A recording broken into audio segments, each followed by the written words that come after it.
bersalaman. Apa kabar Pak? Sehat? Masya Allah. Taqabbalallah minna wa minkum. Ma min muslimaini, dua orang muslim berjumpa. Yaltaqiyani, bertatap muka. Wa yatasafahani, berjabat tangan. Illa ghufira lahuma, diampunkan dosa-dosanya. Malam yatafarraqa, sebelum mereka berpisah. Selama dia berjabat tangan, ngobrol, maka berguguran dosa-dosanya.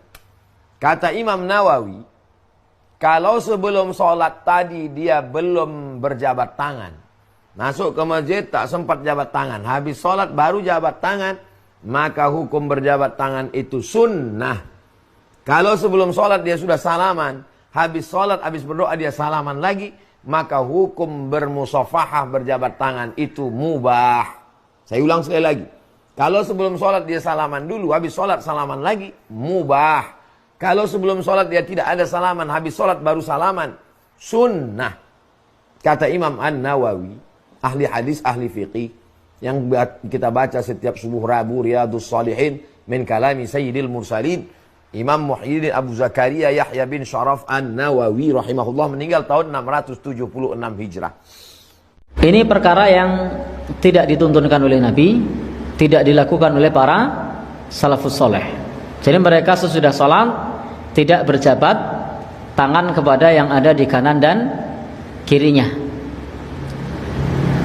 Memang benar, dalam hadis Nabi disebutkan, ma min muslimani, tidaklah ada dua orang muslim, yaltaqiyani, yang saling bertemu, yatasofahani, lalu saling menjabat tangan, melainkan ghufira lahuma qabla ayatafarriqa, dosa keduanya akan diampuni sebelum berpisah. Jadi kalau kita berjabat tangan, dosa keduanya akan diampuni sebelum berpisah. Tetapi ini ada tempatnya jabat tangan ini. Di mana tempatnya? Saat bertemu, saat berpisah. Silakan saat bertemu berjabat tangan, silakan saat berpisah berjabat tangan. Adapun setelah sholat, tadi sudah ketemu di awal. Ketika masuk masjid, silakan kalau mau berjabat tangan karena baru ketemu. Atau nanti sesudah selesai zikir lalu mau bubaran, mau pulang, silakan kalau berjabat tangan. Karena memang disitulah tempatnya. Kita diajarkan ketika bertemu, bukan pada saat setelah sholat. Bapak dan ibu-ibu yang berbahagia yang dirahmati Allah Subhanahu wa taala, Syekhul Islam Ibnu Taimiyah suatu saat pernah ditanya tentang berjabat tangan sesudah sholat. Pertanyaannya kepada beliau, apakah sunnah atau tidak? Jadi berjabat tangan sesudah sholat itu sunnah atau tidak? Jawaban beliau apa? Jawaban Syekhul Islam, alhamdulillah, segala puji bagi Allah, bahwa berjabatan tangan sesudah sholat itu tidak disunnahkan. Jadi berjabat tangan sesudah sholat itu tidak disunnahkan. Itu jawaban Syekhul Islam Ibnu Taimiyah. Sehingga berjabat tangan sesudah sholat bukan merupakan sunnah Nabi. Jadi bukan merupakan sunnah Nabi. Bahkan Al-Imam Al-Is Ibn Abdissalam itu pernah menjelaskan. Apa kata beliau? Bersalam-salaman sesudah sholat subuh dan asar merupakan perkara baru dalam agama.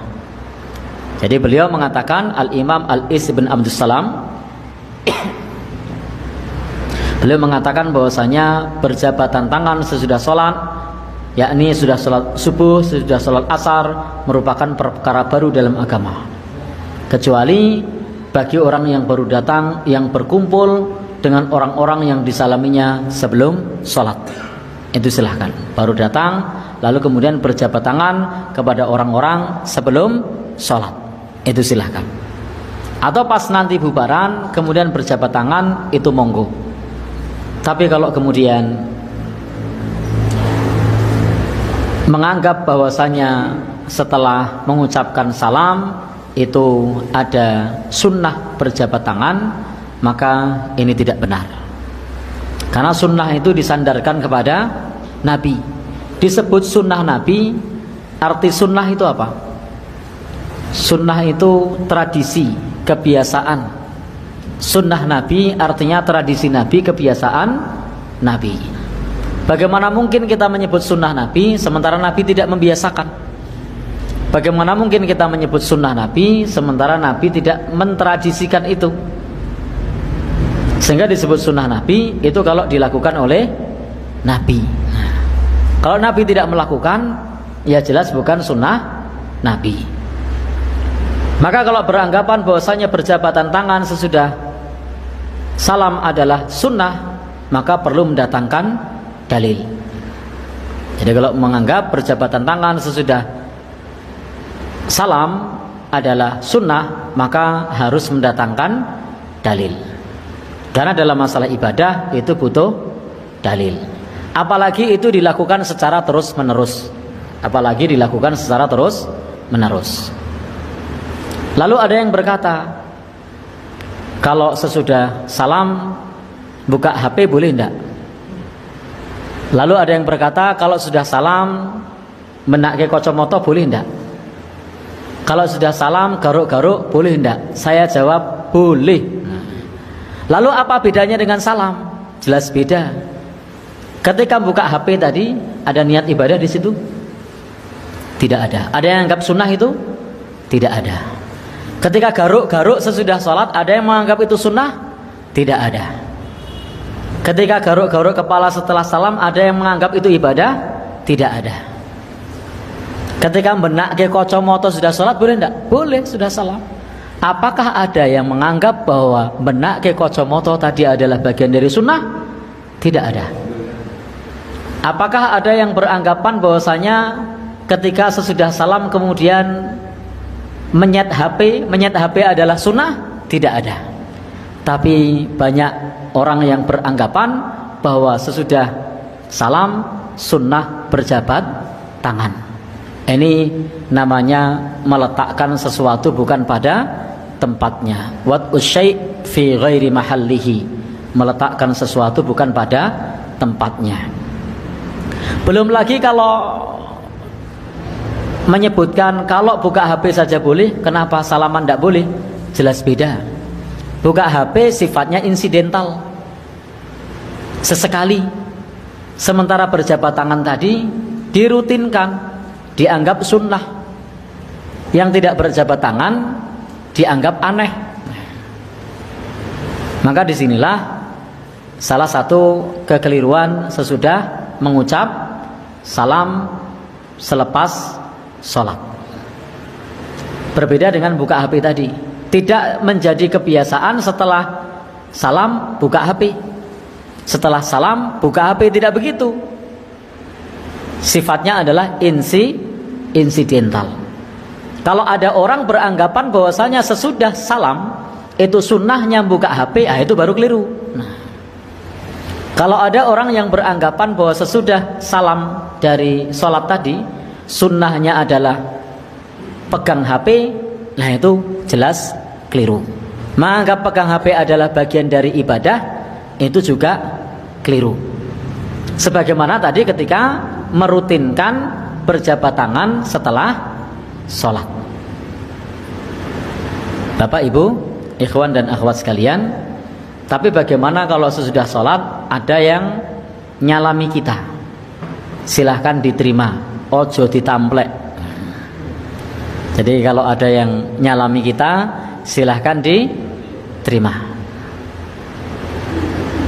Jadi Bapak Ibu yang berbahagia yang dirahmati Allah, tetapi jelas kita pahami bahwa menganggap berjabat tangan sesudah salam adalah sunnah itu tidak benar.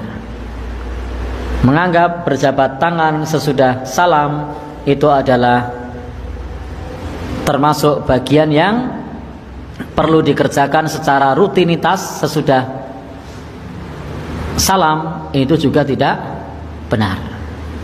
Karena tuntunannya selepas sholat adalah selepas salam apa tadi? Istighfar. Jadi istighfar, tuntunannya istighfar, bukan berjabat tangan. Kalau baru bertemu monggo saja berjabat tangan, atau diajak oleh temannya sesudah sholat berjabat tangan, maka silahkan dijabat tangannya. Untuk apa? dalam rangka berlapang dada terhadap saudara kita yang punya pendapat yang berbeda. Ojo ditamplek, tahu ditamplek, salamnya diplek. Itu menimbulkan mudorot. Dalam berdakwah itu ada konsep namanya darul mafasid muqaddamun, menghindari kerusakan diutamakan. Jadi ditamplek begini malah marah, repot nanti.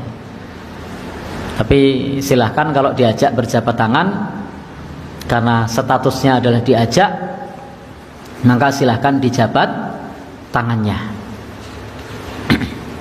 Adapun kalau kita mau memulai menjabat, silahkan, tetapi waktunya saat tadi baru bertemu atau saat nanti mau berpisah. Silahkan mendahului minta untuk menjabat tangannya.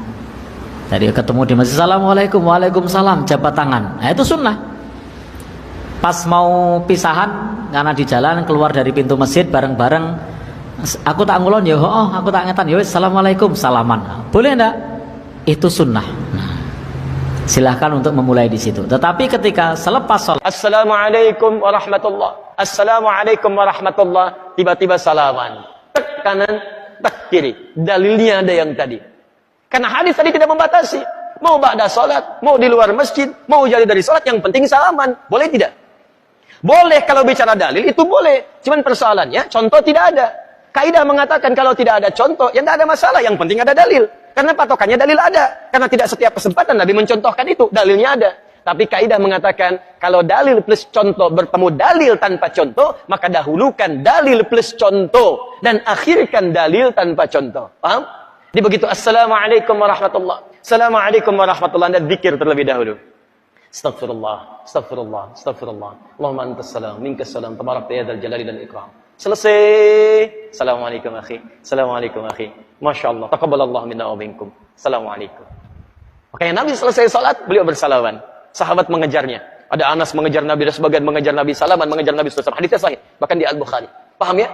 Kalian tidak boleh bersalaman setelah sholat kalau dijadwalkan, itu dianggap bagian paket dengan sholat berjamaah. Jadi dianggap nggak enak kalau nggak salaman, gitu kan. Lain kalau habis sholat memang kebetulan kita mau pamit, mau jalan, kemudian salaman, tidak dihubungkan dengan zikir habis sholat ya. Dengan habis sholat itu tidak ada masalah. Tapi kalau kayak kita biasa di Indonesia ini kan sudah jadi tradisi salaman. Apalagi ditambah lagi dengan membaca salawat keliling-keliling masing-masing semua. Ini sama sekali nggak ada tuntunannya, ikhwah. Ya, hati-hati. Jadi nggak boleh. Nggak bolehnya itu bukan karena salawatnya ya, bukan karena salamannya, tapi karena tidak pernah ada panduan dari kiai dan guru kita Muhammad sallallahu alaihi wasallam. Ikutilah beliau apapun sifatnya, kedipan matanya pun kalau perlu diikutin. Kalau nggak dilakukan jangan dilakukan. Selesai. Hidup akan bahagia.